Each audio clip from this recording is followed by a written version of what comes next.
Hello, Tomies. DM Dave here, and I want to talk to you about Momogurumis. Momogurumi is a fantastic place if you ever wanted to crochet your dreams. Momogurumi is a crochet artist. She can crochet plushies, clothing, blankets. If there is a pattern for it, she can modify it and make it suit your dreams. Momo focuses on good, clear communication with you so you get exactly what you wish for. Check out her Instagram at Momogurumi24 for samples of her work and message her for a free consult to see where your imagination can take you.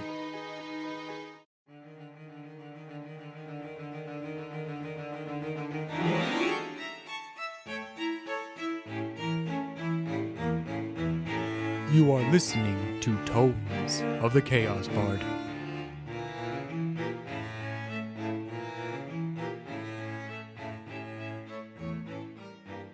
Well, what an unexpected turn of events. Is that what you're going to call it? The leader has fallen. Your heroes are on the brink of falling apart. And you call it a turn of events? You surprise me, Quill. Aren't you the father of dramas and tragedies? You made yourself famous writing this stuff. Besides, you know better than anyone it is not what the tragedy is, it is what you do about it. You speak truth. Though my stories are controlled by my narrative, yours is solely on cause and reaction. You only have control of what is put in front of them. You have no control of how they will react. That's what makes this so much fun, Quill. The chaos of it all. It what drives me. Yes, I am saddened for Roscoe, but he had a choice as well. Remember that. And I have a feeling his story is not over. Knowing his god Adrestiel, he likes to do his work from beyond. And Roscoe will be a great servant on the other side. There is more going on in the planes than just here on the material plane, Quill. Darkness moves through all the cracks, and it is the heroes on both sides that must shine the light to expose their secrets. Yes, but let us not forget who caused many of those cracks. You're getting off topic, Quill. Stay focused. Our heroes are entering another stage of the story. Powers from beyond are becoming more and more prevalent and relevant. Magic is a... Relevant. What? You said relevant, which is not a word. The correct word is relevant. Seriously? Fine. Powers from beyond becoming more and more prevalent and relevant. Besides, magic is a very dangerous thing to play with, and I have a feeling that our heroes are going to be dealing with it a lot more in the coming chapters. Magic is very dangerous. That is why I never liked it. And yet, here you are, a tragic victim to magic and wishing beyond your understanding. Say, Quill, that reminds me of a very relevant song. How about you use your magical plumes and play a song? The one about magic. Very well. Oh, I have chosen wise and well a story for us now to tell, a tale of magic cast with skill to wield the power as you will. But when you use the arcane arts, chance comes into play. The die is cast and magic starts, and you may have to pay.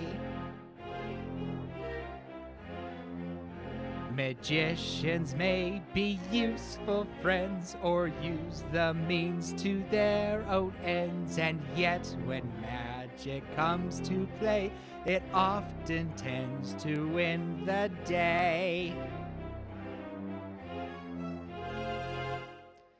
Come, Quill, let us be off. There is magic and mayhem in our future and beyond. In Chapter 99, A Disturbance in the Force.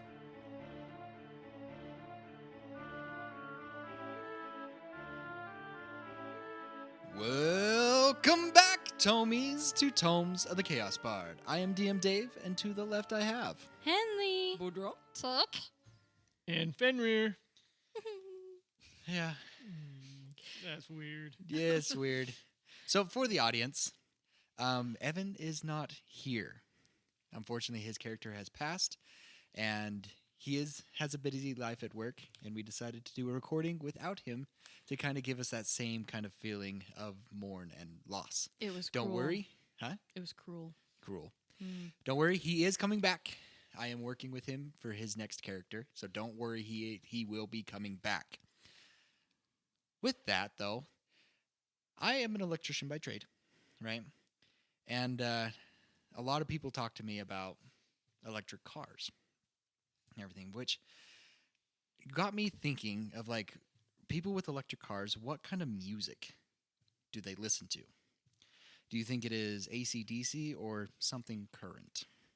No, it's definitely heavy metal.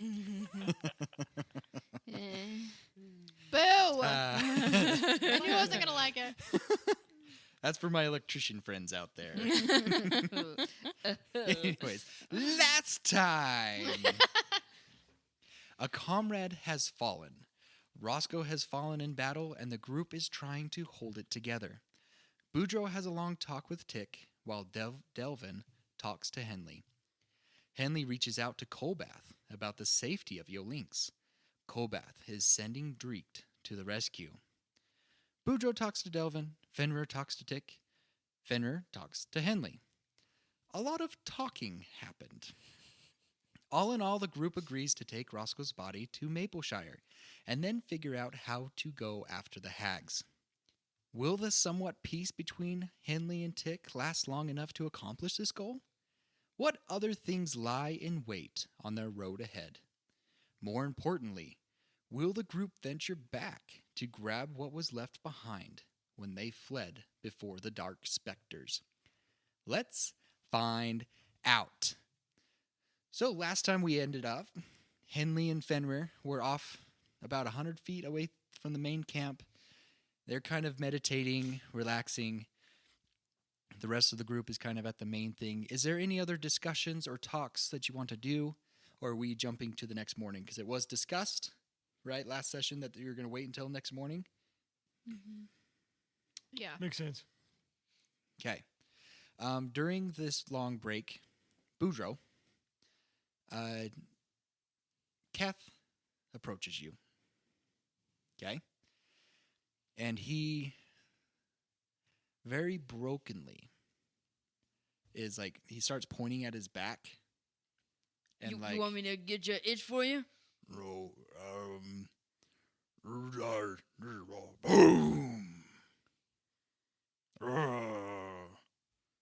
You can go to the bathroom if you need to. Hurla like kind of just rolls her eyes and goes, he wants to go back for his weapon. Oh, well, Booter just kind of looks around at everybody. Okay. By this time, I can say Fenrir and Henley, you're still off, meditating and relaxing. Sleeping. So you can look at everybody in that group right there. So that's Delvin, Kath, you, and Hurla. And It's Tick. pretty much. And Tick. I think Tick was there at the main group, yes. Yeah. So you look at everybody? Yeah. Anybody give me anything? No? Cool. No? Well, I think we can go back, but we got to tell the others too.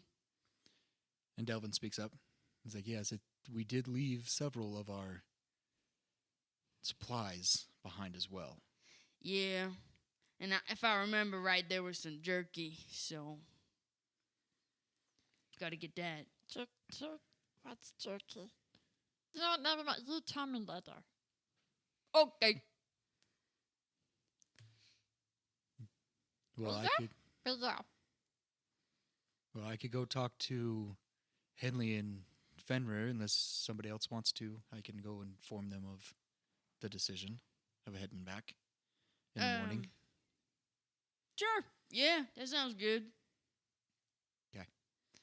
So he gets up and he starts walking to Henley and Fenrir. Henley, I know last time you mentioned you set alarm. Mm-hmm. Is that still up? Yes, but I don't think it works if it's a friendly. A friendly? Well, surprisingly, it goes off. No, just kidding. Dun dun dun. What? Shapeshifter. Plot twist. Cloth Des has followed us. It's him. So he approaches and he calls out each of your names once he gets like within 10 feet. Henley, Fenrir. Yeah. It seems like the orc would like to go back for his maul that was left behind. Oh, Keth? Yes. Okay. Seems like a good idea we left most of our supplies behind. And our bedding.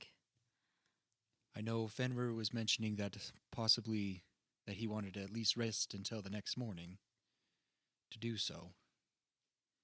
Or to at least rest for the till next morning. Or do you want to head back later? What do you think, Fenrir? So what 'Cause- time is it like right now? Right now it's about 11-ish o'clock in the morning. Okay, so we've been sleeping for like an hour then. Mm-hmm. Okay. So, I mean, I'll go with what other people want. I think it makes some sense to make sure we get some good rest. But if he's pretty restless without his weapon, then we should probably get back to supplies. That's okay. If we want to give ourselves another couple of hours, we can leave like this afternoon. Fenrir doesn't need long to... Right? You can meditate for just 4 hours? Yeah. Well, I do suggest with what has happened that we do wait until next morning. Because I personally don't want to get there when it's getting dark. No. Right. We want to avoid the forest when it's dark. I just know it seems like the orc is a little, when he was attempting to talk to Boudreaux, that it seemed that he was a little anxious of not having a weapon of some kind. I can talk to him. 'Kay. I speak Orcish. Okay. Are you coming with me, or do you still need a minute? She stands up, stretches her neck and her arms, and will follow Delvin. You following as well, Fenrir? I think he's gonna. Yeah, he'll go. In Orcish, Henley goes up to Keth and, even though she's been informed, she goes, "Hey, bud, you look, not bud. You, Hey, buddy Keth. boy. Hey, Keth, you look kind of antsy. What's going on?" I feel Naked. what you say That's naked exactly what I was thinking. without my weapon. If we run into more trouble, I will not be able to help much. I'm sure we have some spare weapons until we can rest. But it is not my maul. Can it wait till tomorrow morning? I am fine waiting until the morning. We'll go get it tomorrow morning. And he nods. And she, gives him, an Orcish salute, or whatever they do. What was it, the hand? Hand and fist. Hand to Mhm. fist. And he does it back. Okay, if there's nothing else, any more talking or anything, we Well, will. hold on. Yep. Henley tells Boudreaux, because she's, I don't know why, but he's kind of in charge at the moment. That's a scary I just work thought. here. Probably the most mentally stable one at right the now. moment. Yeah. And says Keth will wait until tomorrow morning to get his maul. Oh, okay. Are you And- gonna hang out here with us? Hanley looks at Tick. Tick walks off. You That gives her space. you don't have to. It's okay. I don't want to mingle with Tick. How far do you walk off, Tick? Probably like 40 feet. Are you walking off too, Henley, or are you going to stay with the main group? Hold on. Okay. But I want to sleep. I'm real tired. Yeah, no, you need to sleep. But if Tick is not here, I'll come mingle when I'm done sleeping. Yeah. Wake me if you need a watch. Oh yeah, for sure. Yeah. And then she'll retreat back to her little alcove haven wherever she was, about 100 feet away, and wrap around her cloak around her and her hood over and just. Okay. She has the superpower that most men do, that they can lay down and go to sleep. Jealous. Yeah, it's not cool. That's me. Fenrir, are you going to follow Henley? No, I think he'll stay around the fire and he'll still like want to meditate, but he'll stay closer to camp. We're Delvin. gonna set up watches. Delvin is actually going to go with Henley, if Oh. Henley's okay with it. Mhm. More of just having a companion. 2 people out together would be better than just one without something bad happening. And just to be a little support as well. He's not going to talk or anything. He's going to rest as well. Yeah, she's just sleeping. Okay. Is there any more conversations before we get to the morning? And then we can do watches as well. No Okay. more conversation. We We're won't tired. Turd. So throughout the day, you guys set up different watches and whatnot, but nothing happens. It becomes nighttime. The night goes pretty peacefully. There's quite a bit of wind this night, but it's pretty much summertime now, so the wind's kind of nice.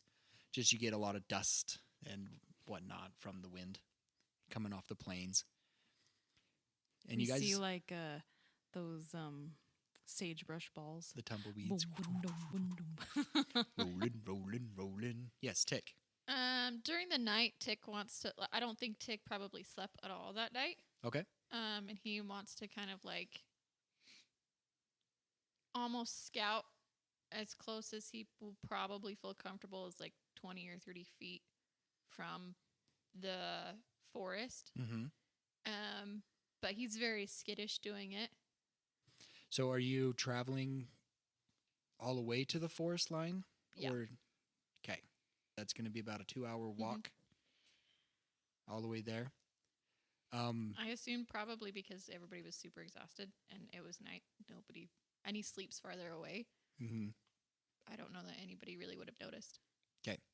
So you get to that forest line and it's dark and it seems eerily quiet.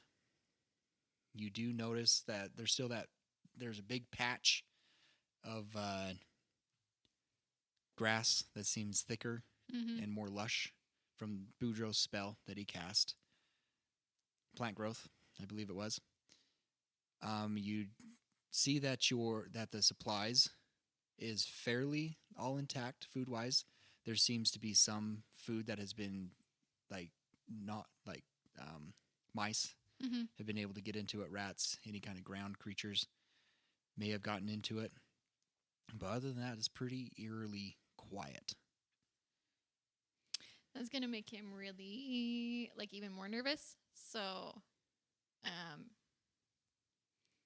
he probably would take a step, not even into that plant growth area, come up to it, and then look around, and run away. And you go run back to Mhm. the place. So that was probably a total of 4 hours during the night travel, because 2 hours there, 2 hours back. 2 hours back. What time of night did you decide to head out? Like when it started becoming dusk, or kind of more in the middle of the night? No, I'm asking the question to see if you need to take a level of exhaustion or not. Probably about dusk. Okay. So you should be able to do that within 4 hours, because you just need about 6 hours of kind of rest. So you're still able to get a full night's Okay. rest. Okay, it is now morning. Yeah. Henley wakes up probably pretty early because she's not used to resting for so long. And makes some breakfast. Or starts breakfast for Boudreaux. With the little food that you got. Mm-hmm. I think Which you two do have that foraging. Henley probably would have went foraging. 'Kay. Killed a rabbit or two. Mm-hmm. Started a rabbit stew of some kind. Boudreaux did take a watch last night. Wow. What? Yeah. And so he's still sleeping very loudly. Correct. No, not correct. That's Willow, remember? Yeah. That's right. Okay. Then we will head off if there's nothing else that you guys want to say or do before we head out. We are off back to retrieve your stuff. On your way back, as I said, it was taking you about 2 hours. I imagine you guys started heading out probably 8 o'clock-ish. And you get there, you start heading there, and it takes you a few hours to arrive back at the forest line. About 200 feet from your old campsite, you see a tall, thin figure clothed in black robes. Their white, shoulder-length hair flows gently in the wind as it falls out of the hood as they study the area where you once was camped. They don't seem to notice you as you approach. Can we roll like a perception, see if we recognize this person? So you guys are about 200 feet away. It's hard to tell if you recognize this person at all yet. Oh, because we You'd have to can't get really tell their closer. features. Mhm. Henley goes, I can scout ahead, sneak up on this person, maybe scare him away. Okay, it is pretty open plains, Yeah. so I have pass without a trace, though. it doesn't make you invisible. Almost. No, but you could sneak up on him. You're Okay. also the tallest one there, I think. But there's okay. just nothing to hide behind. I'm letting you know that. Okay. So you can sneak up. No, you should not do that. Why not? He's scary. It's scary. While they're talking, Tick is just going to roll his eyes and start trying to sneak up because he's the smallest and can probably hide in the tall grass. Boudreaux grabs you. Boudreaux probably wasn't close to me because I don't stay close if Henley's close. You were talking with me, arguing with me. Fine. And that is valid. Tick would probably be walking a distance away from the group. It could even be argued maybe I didn't even notice that you guys had stopped Mm-hmm. with the distance between. And it's possible, Fenrir, you correct me if I'm wrong, that you would try and to help keep an eye on Tick or kind of keep the group together. Yeah. So it's possible that Fenrir could see Tick going off. I'm Go ahead and not- roll me a stealth. I'm not going to Tick. get caught, Boudreaux. I don't. Well, but why sneak up on him? We could just all talk to him. That's more scary to him, probably, hopefully. Fly. You got a point, but what if he's like really powerful and kills all of us? I'd rather us all die than just you.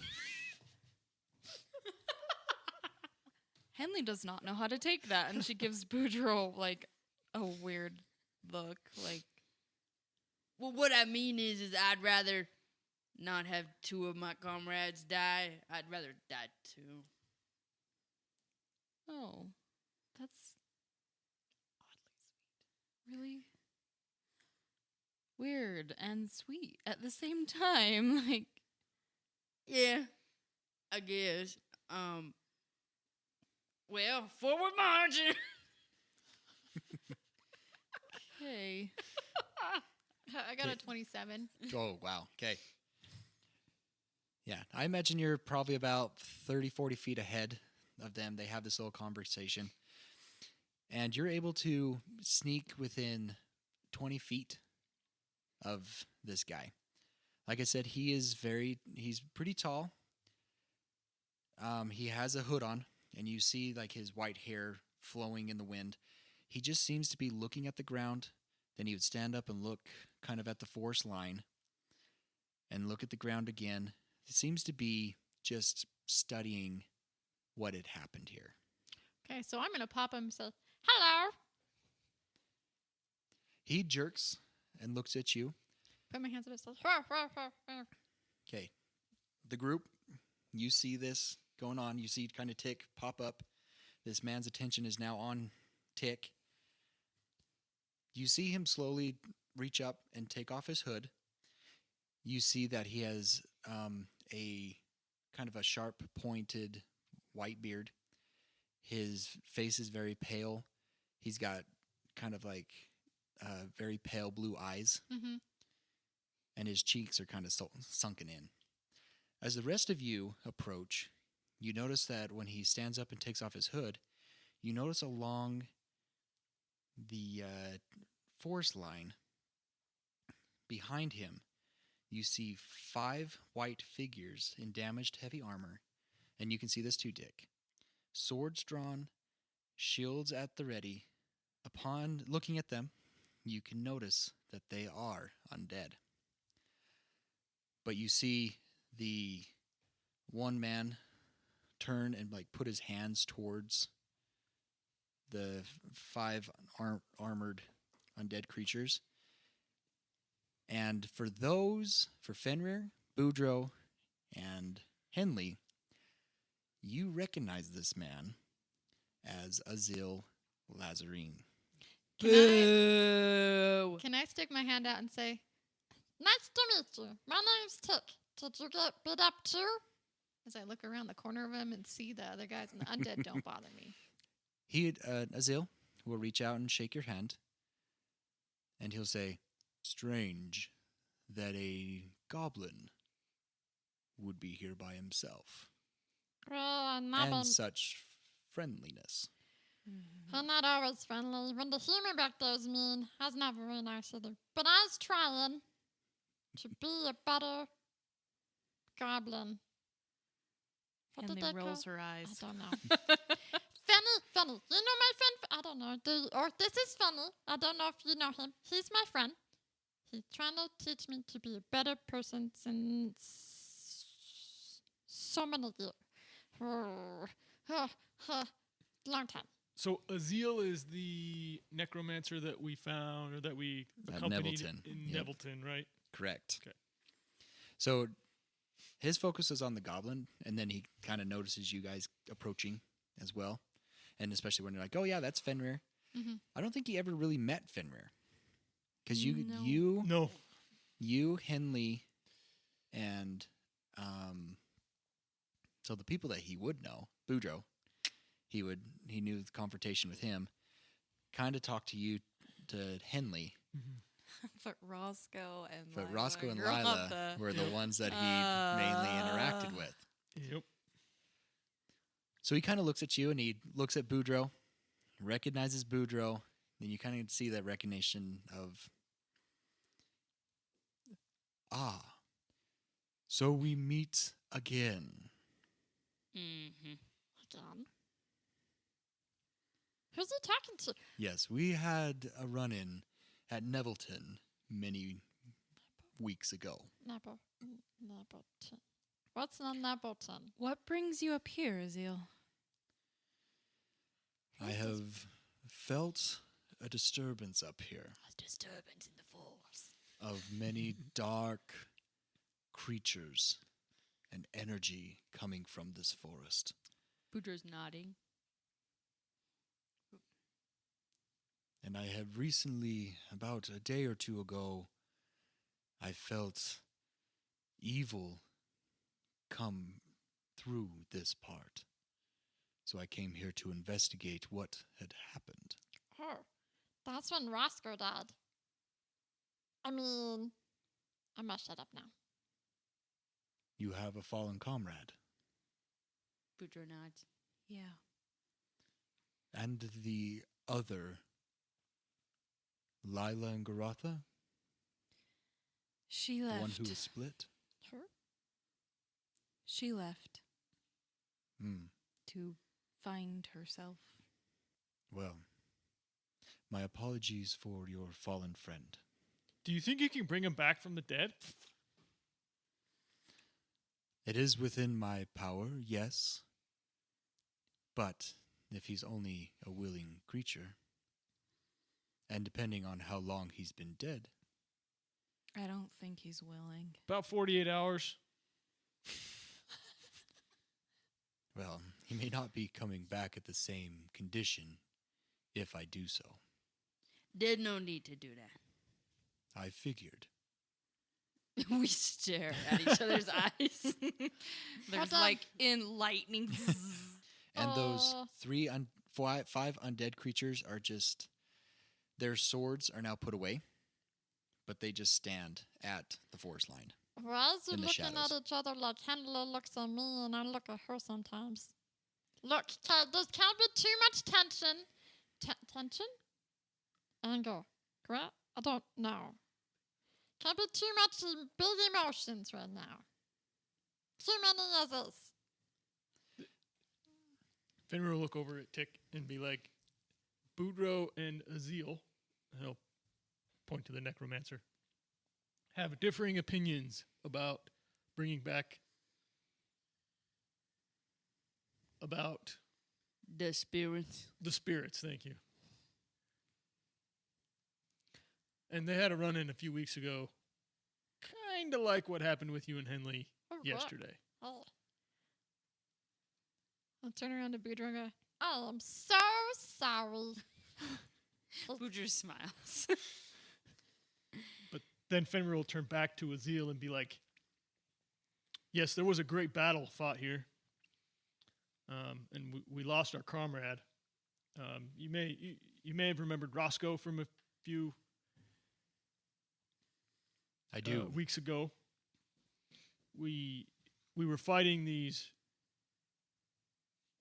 gnomish, like small creatures that exploded, and after we had fought them, 3 creatures came out, like ghostly creatures flew out, and we ended up getting in a battle with them. They are part of a deeper hag coven that lie in the forest. I knew what the creatures were, or did I not? I didn't. No. Okay, never No, mind. You know what the will-o-wisps were? Yeah, you know what the will-o-wisp were, but the spectral creatures, mm-mm. Okay, I couldn't remember. Thank you. So when you say Hag Coven, he kind of tilts his head a little bit and gives you those kind of questioning eyes. And he's like, that is something that I was thinking that possibly was happening. These whites behind me have told of similar events that have happened inside the forest. It has attracted, this power is what has been attracting me to these forests. I have ventured in several times, but each time becomes harder and harder to get in deeper because of the dangers. I'm afraid that my presence here has only attracted more stronger, evil creatures. Whether that's because of my own power that I emulate, that I attract them, or it is possible that the hags have sent them to keep me out. Wait. You've been inside and you not died? Because you're not supposed to go in there. Master says you're not supposed to go in. I have certain spells that have kept me from the sight of the creatures inside. But pretty much as I found these 5 whites, it has been harder and more of a struggle, now that my presence is known, to go deeper into the forest.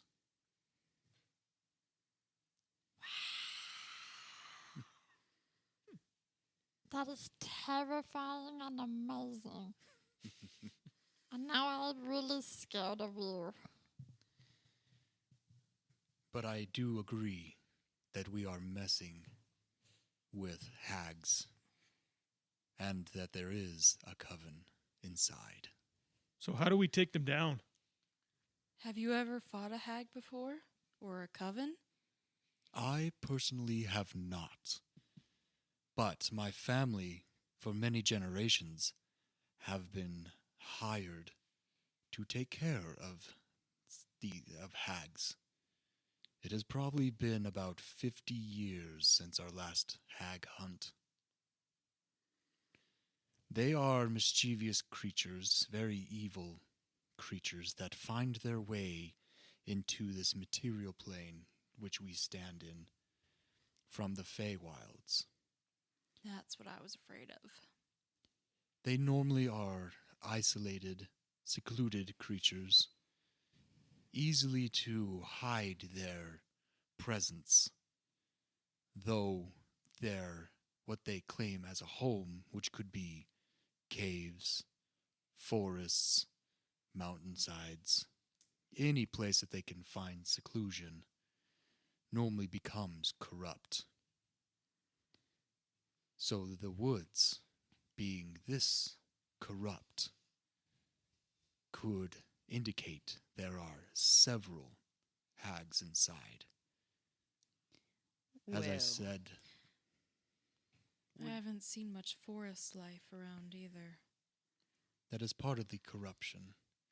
As I said, they normally hide their presence, and so it is strange that their presence is being felt so far out of the forest, would which means one or two things. They have either become so prideful that they don't care that their presence is known, or their corruption has become too much to control. Whichever it is concerning. Welcome to Tomes of the Chaos Bard Mid-Show Brink. I am Rupert Bumpkin. Thank you for listening to Tomes of the Chaos Bard. If you wish to support us, visit us on ko-fi.com/Tomes of the Chaos Bard, where you may become a member of our Ko-Fi. There, you can receive special content, such as post-shows, DM deep dives, and exclusive merchandise, such as t-shirts and keychains. There, you may also donate to the Feed the Cast funds, a special way to thank them by buying them dinner for the night. Yum, yum! Other ways you can support us is by sharing us with your friends and family and on social media. Spreading the word about the Tomes of the Chaos Bard is a huge help, and we thank you for your help. Another way you can support us is through 5-star reviews. And with every 5-star review, Solemn the Chaos Bard will give you a shout-out on our Solemn's columns. So stay tuned for those. That is all, folks, and back to the show. It is concerning. would you ever want to fight some? Would you fight with us? Against the hags? The hags will be tricky to fight, but there is many fallen spirits that need to be put to rest. And he points to the 5 behind him. These 5 joined me in this quest. They were lost souls while I was venturing inside, and they wish rest. They had fallen with their comrades, and several of them were taken by these small little creatures that Fenrir was saying that you have fought, and a larger creature, a creature they say that stands as tall as 2 great men, and wings that are like scale-like but yet feathered, also attacked them and carried away their leader.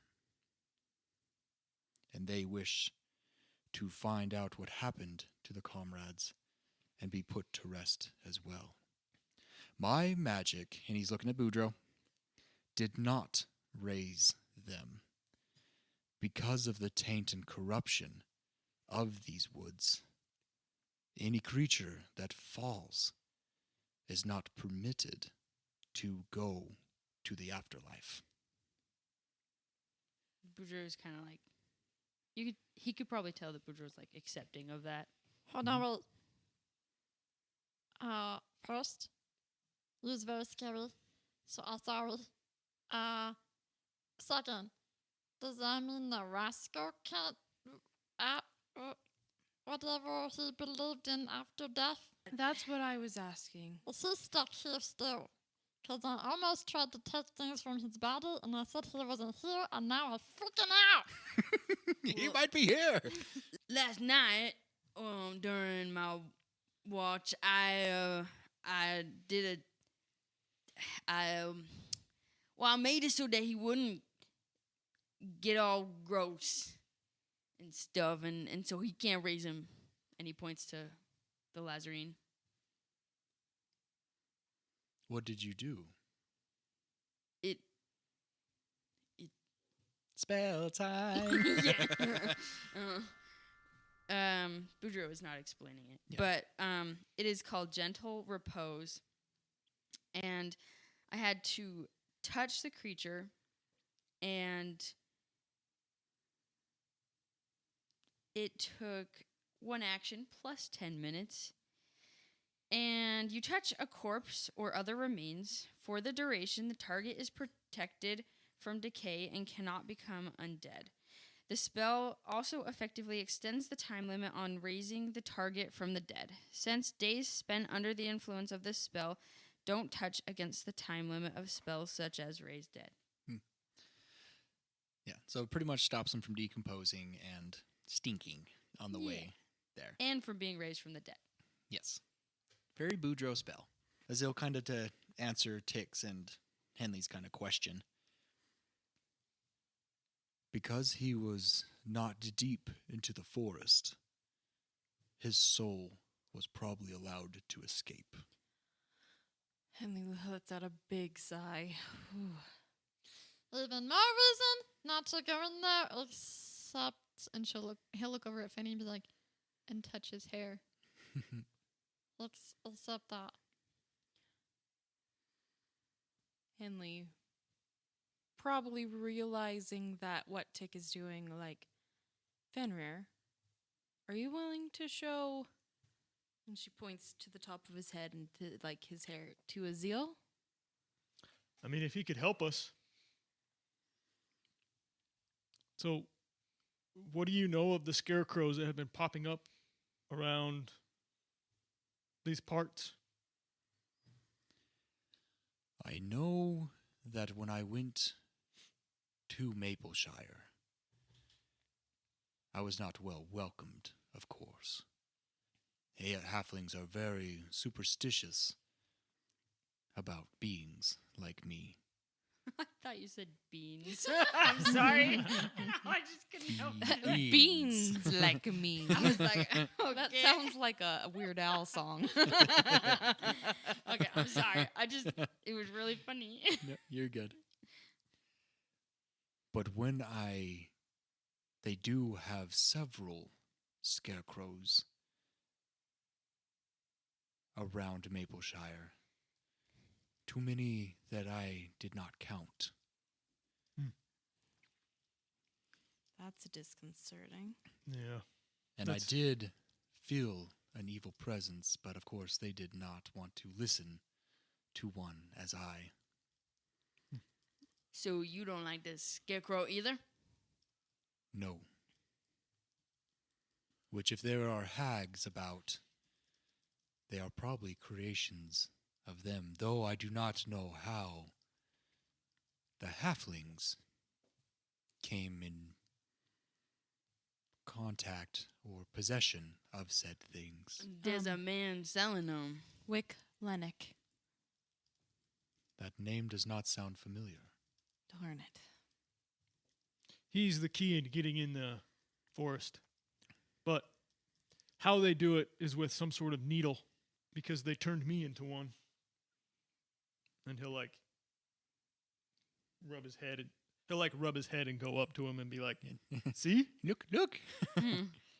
And he looks and he feels that it is kind of straw-like a portion of your hair is. Needle, you say? What needle do you talk about? It's nothing important. It sounds like the most utter importance. What needle was it? All I know is by what I seen. They sewed some needle into my chest.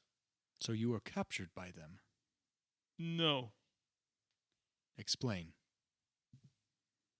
I was. It was in a dream. That's. We weren't. I don't think we weren't too far away from here, but it was in a dream where they. I just had a dream that a needle was going in and out of my chest. And over this last week or two, I've been slowly turning into a scarecrow. With you being already in the forest, it's obviously dangerous, but you seem like a man that could take care of himself. But Wicklennick is the key to getting into their coven in order to take them down. There have been other scarecrows that the scarecrows are, I'm assuming, people like me, or maybe it's people who have gone into the forest that they have done the same with. Each scarecrow has different powers that they can help protect or slowly corrupt. So what you're saying is that these hags are claiming souls, and it's either the hags themselves, make them certain powers, or the souls had certain powers when they were living? Is this kind of... Either one makes sense to me. Boudreaux, haven't you said something about a needle or an artifact in the... I don't know. What you talking about? If you do not divulge this information... Look, buddy, look. You be right over there, yeah? Come on. And he nods and points the way. Boudreaux kind of stomps away. Trudges. He's acting confident, is what Boudreaux's doing. Okay, so you're pretty much isolating yourself, him and you. Mm-hmm. One-on-one conversation. One-on-one. Okay. So you are now away from the group. Look. How old are you? I am well experienced. Just say please. Pretty please. And he just stares at you. What does my age have to do with anything? Well, how do you feel about my people? And he's looking kind of really awkward. The and lizard shy. folk? Yeah. They are just above normal creatures. They do have a sense of intelligence, but they are naive. Yeah. But what about Kundeath? We've already had the conversation of Kundas, but I will reiterate. Your god, Kundas, Boudreaux is like cringing, like physically. was nothing more than a follower of Malinko that the lizard folk have created into their own god. Okay. Well, I don't want to talk to you much now, but Where's your staff, Boudreaux? Is with me. Yeah, Mhm. he's been clenching it really, really hard, but like he wanted to hide it, like he tried to, and then he was like, "Well, that doesn't work because I'm short." Yeah. So he kind of just acted confident instead. So So as he's talking, he notices your nervous fidgeting, which brings his attention to it, and he almost stops mid-sentence. Where did you get that? he looks at his eyes. You did and not then to the possess staff. this last time we spoke. What would it was given to me? By whom? A woman. Do you understand what you possess? Well,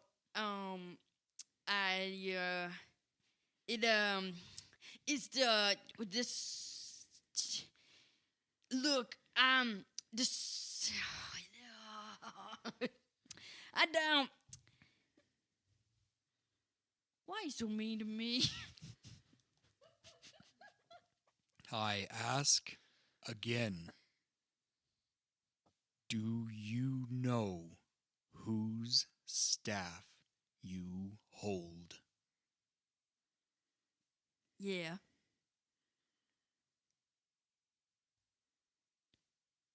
And again, I will ask, what is the name of this needle Fenrir has spoken of? I need the needle.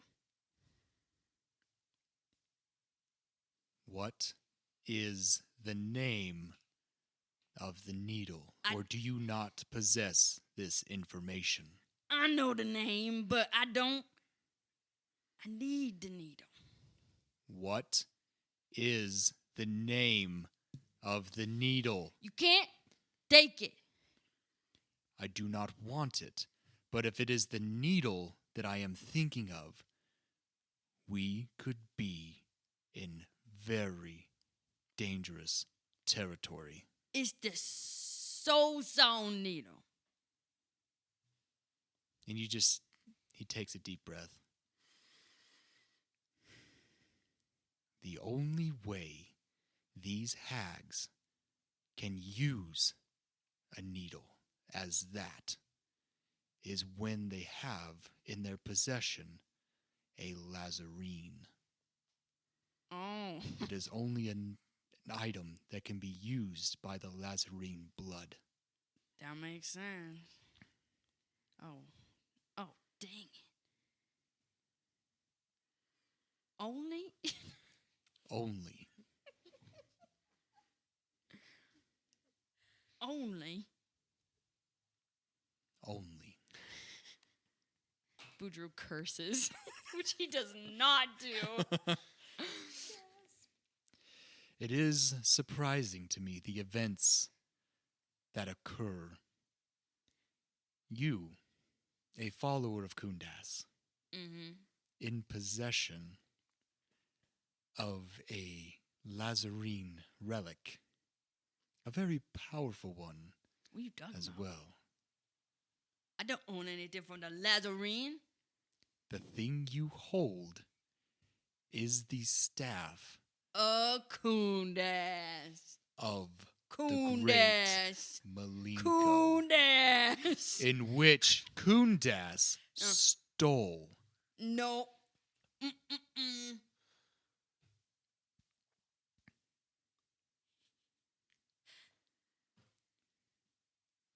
So, You will yet when are we learn. gonna go get the needle, huh?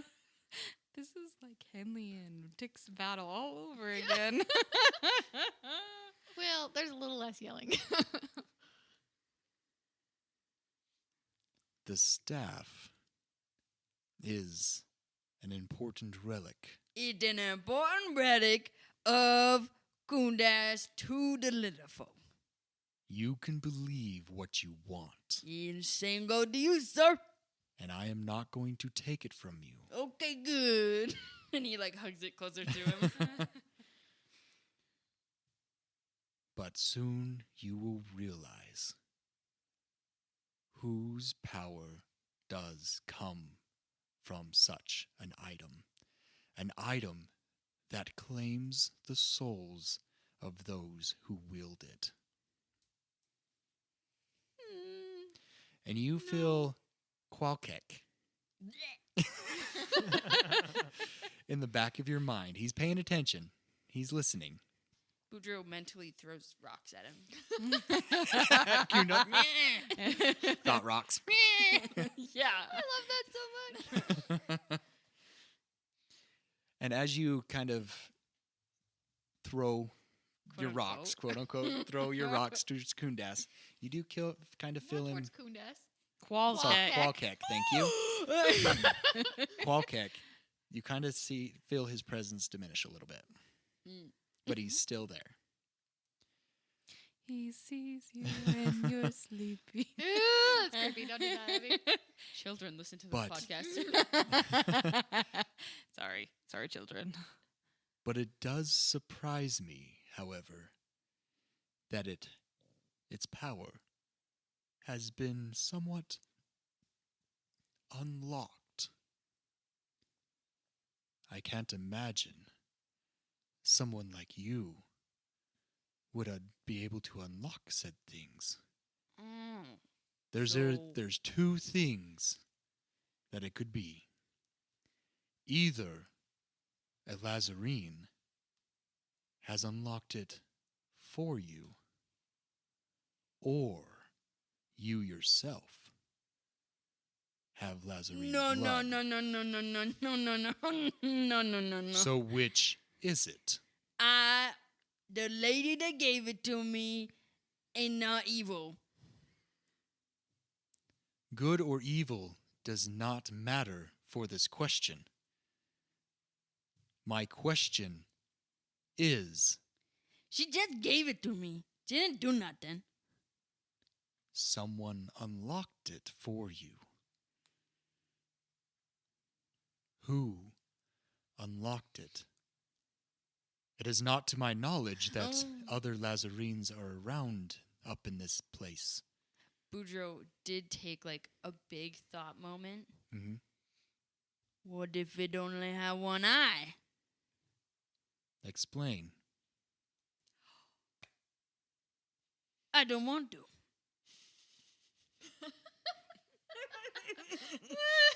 I don't want Elsie's face right now is so cute and obstinate. I don't want to.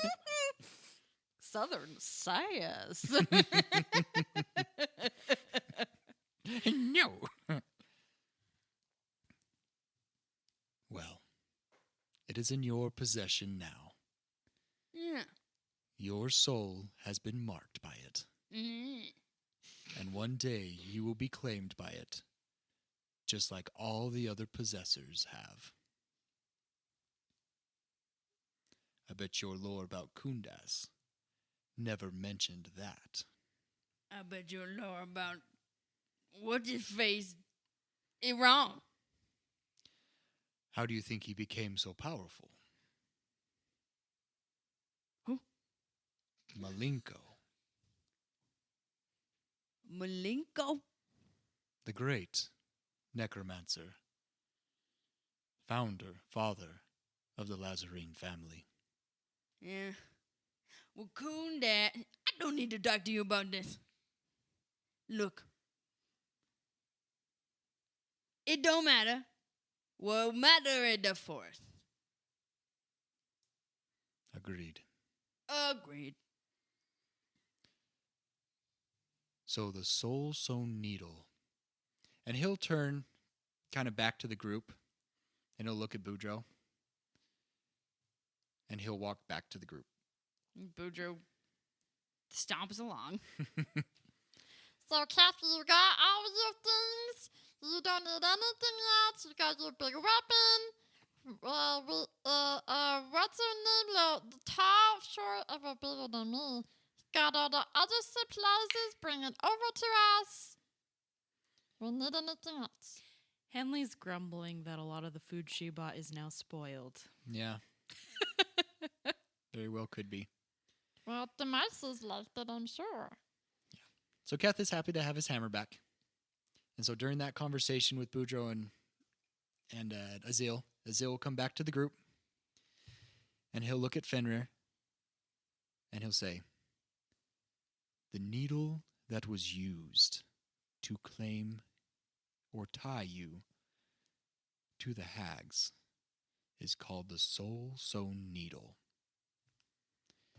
This item has been long lost to the Lazarine family. Many of the Lazarine artifacts and relics have been lost through many generations of familial disagreements, we'll say.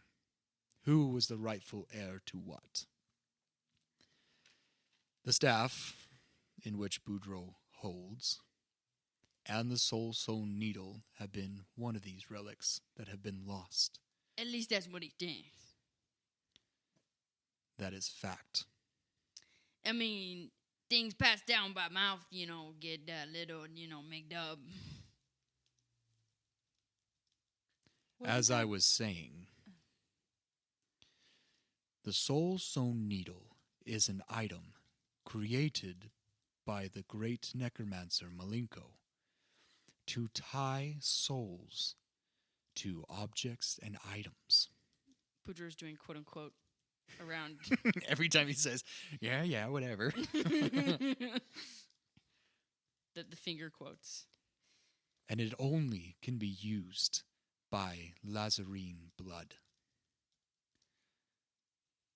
So there is the only way the hags could be using this is if they had a Lazarine with them. So what other Lazarines are around? Is That a could whole be using family. They got the whole family. Very old family. And told their lots of them. That I don't know. Most of the Lazarines have either reside in Dengal or twin Riverton. And some lay down in the south. So you're telling me there's one in the forest, though? There has to be. There has to be. Whether they are willing participants to the hags or not, that remains unknown.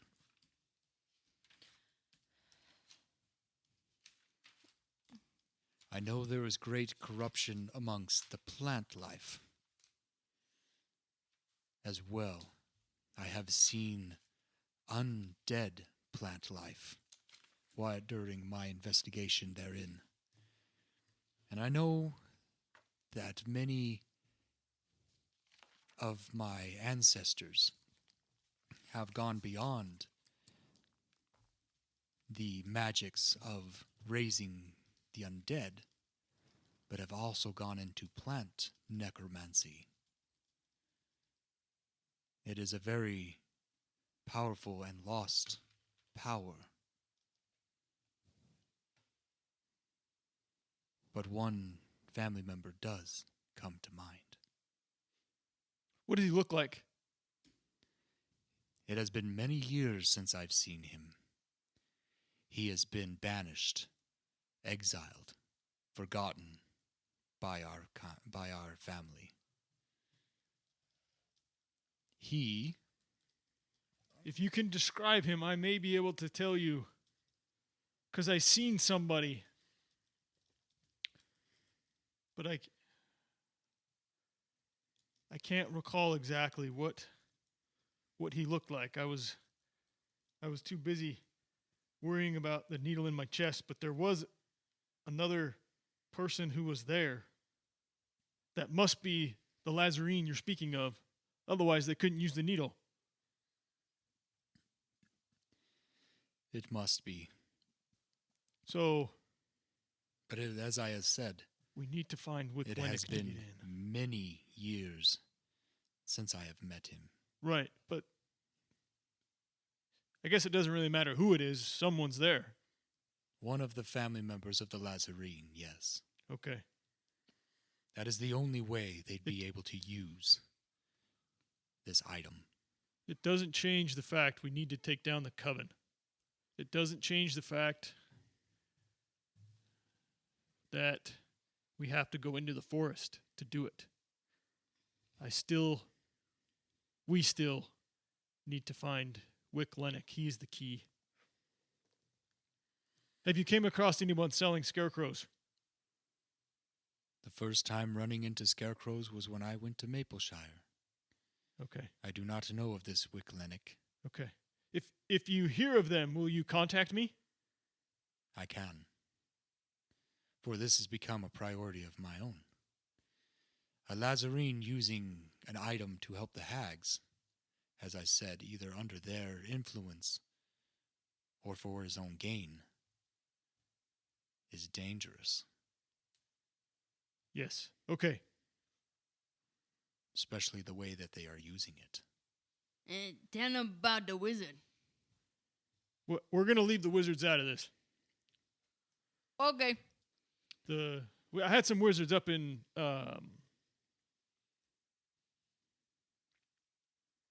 Avalon who were helping me track down the wizards, and they broke one free, which is how I have a lot of my information.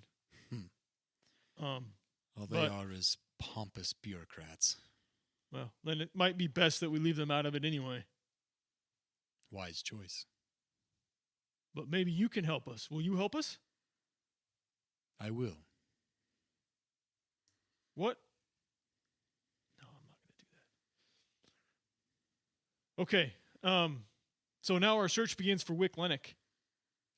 Hold on, I wait. wonder where he is. Are we looking for Wick Lennox, or are we going to take the body that was Roscoe back to his family? Because it's a big deal, Yes. apparently. Both. Okay. As we go up to Mapleshire, we'll be asking along the way. This tall guy coming with us? Are you coming with us? As No. I mentioned, the halflings did not accept my first visit, but I will remain close, so you may be able to reach me. Okay. If the halfling's not like him, was they not like me? Butcher shrugs. Henley says in her mind, no one likes you. Does that kind of like bleed onto your face? Oh, definitely. I already know you don't like me, redhead. I'm so hurt right now. Because Elsie's actually a Elsie redhead. is a redhead. Elsie is hurt. So the reason I said that instead of like human is because Tick has finally decided, well, if I'm gonna actually be nice to Henley, I have to find a different defining feature he can call her by, rather than human, Freckle face. which was still better than smooth skin, but y'all are smooth skins. Okay. Okay, so we leave. We go? Yeah. Okay. Yes. We can definitely ask around in Mapleshire. First, I'm hungry again. And I can't go get anything from the forest like I usually do when I was doing this. Azil, would you like to have a meal with us? No. You make me run around with a goblin. Okay, let's go away. So I'm gonna go about 60 feet away because it's probably the most interaction we've had in a bit. No, Hanley turns to Boudreaux like, okay, look here. We have Tick in our party, and I hate him as much as you hate Azil. Butcher's not looking at you, but he's listening. Okay. We can have one meal with Azil. I deal with Tick every single day. As you wish. Thank you. I will accept. Okay. I think that's where we'll end it for this episode. Thank you guys for listening to Tomes of the Chaos Bard. Big shout out to D.A. Nichols for writing our songs and music and this theme song that you're hearing right now. Check out her TTRPG at drivethroughrpg.com. Shields of Power is her TTRPG. Special thanks to Coltrane Compositions for remastering our theme song. If you want to find any of his stuff, you can visit coltranecompositions.com to add some special music to your TTRPG experience. Also special thanks to Realmwalker, freesound.org, Monument Studios, and Tabletop Audio for additional songs and music. And don't forget to check out our Ko-Fi. There you can help support us and feed the cast and write to Boudreaux a letter at ko-fi.com/Tomes of the Chaos Bard. I am DM Dave, and to the right I have.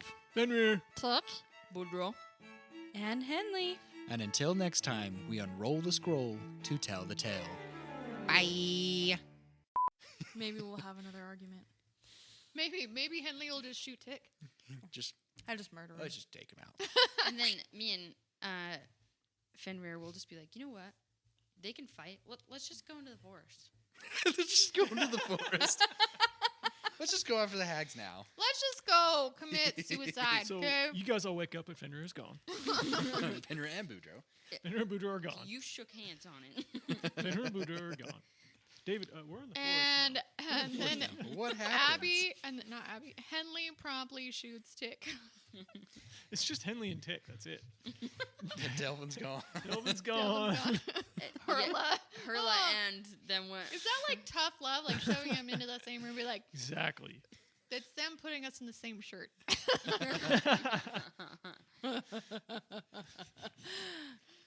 Okay, That would not be a good idea. we actually have to start